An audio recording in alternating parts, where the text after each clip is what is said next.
আসসালামু আলাইকুম ভিউয়ার্স, হাজির হয়েছি প্রতিবারের মতো নতুন রেসিপি নিয়ে। আজকে আপনাদের সাথে শেয়ার করব গরমে কলিজা ঠান্ডা হওয়ার মতো একটা রেসিপি। আজকের রেসিপি ডাবের পুডিং। খুবই সহজে অল্প উপকরণ দিয়েই ঝটপট তৈরি করে নেওয়া যায়। আর এই পুডিং রেসিপি খেতে খুবই অসাধারণ একটা রেসিপি, গরমে প্রাণ জুড়ানোর মতো একটা রেসিপি। চলুন তাহলে দেখা যাক কিভাবে সহজে তৈরি করা যায়। এখানে আমি 2টা ডাবের পানি নিয়েছি, আপনারা চাইলে একটা ডাবের পানি দিয়েও তৈরি করতে পারেন। এখন 2টা ডাবের পানি আমি একটা ছাঁকনিতে ছেঁকে একটা পাতিলে নিয়ে নিব, যে পাত্রে আমি পুডিংটা তৈরি করব।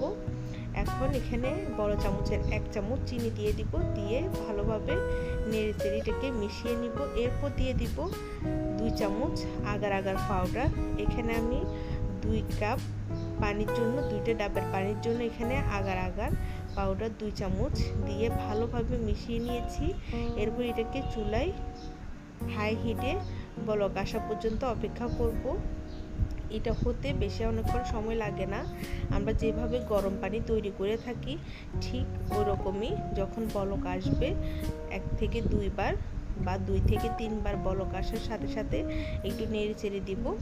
এরপর এটাকে নামিয়ে নিব। ব্যাস, বলক প্রায় 2 বার উঠে আসছে, 2-3 বার। এরপর এটাকে এই বলটাতে দিয়ে দিব। তার আগে এখানে ডাবের যে শাঁসটা আছে এটা আমি যে পাত্রে পুডিং তৈরি করব ওই পাত্রে দিয়ে দিব।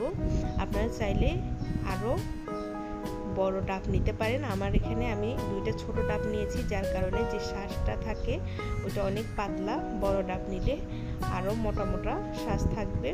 এরপর ঠিক এভাবে পাতিলের মধ্যে ঢেলে দিয়ে দিব গরম পানিটা পুডিংয়ের।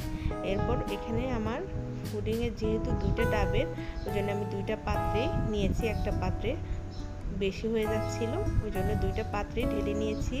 এরপর এটাকে ঠান্ডা হতে দিব, জমাট বাঁধা পর্যন্ত অপেক্ষা করব। যখন জমাট বেঁধে যাবে এরপর আমি ফ্রিজে রেখে দিব 1 ঘন্টার জন্য। 1 ঘন্টা পর ফ্রিজ থেকে নামিয়ে আপনাদেরকে পরিবেশন করে দেখাচ্ছি। দেখেন কতটা সহজে তৈরি হয়ে গেছে পুডিং রেসিপিটা। এটা খুবই সহজ, ডিমের পুডিংয়ের চেয়েও ডাবের পুডিং রেসিপিটা অনেক সহজ। আর এটা গরমে খুব শান্তিপ্রিয় একটা রেসিপি। একবার ট্রাই করবেন, দেখবেন বারবার খেতে ইচ্ছা করবে, বারবার বানাতে ইচ্ছা করবে এমন একটা রেসিপি। এটা খাওয়ার পর আর ঠান্ডা পানি খাওয়া লাগবে না, মন চাইবে বারবার এই রেসিপিটাই ট্রাই করি। আর এই রেসিপিটা ঝটপট বানিয়ে ফেলি, খুব সহজে বানানো যায়। আর যদি ভালো লেগে থাকে তাহলে তো লাইক, কমেন্ট, শেয়ার, সাবস্ক্রাইব করবেন। আল্লাহ হাফেজ।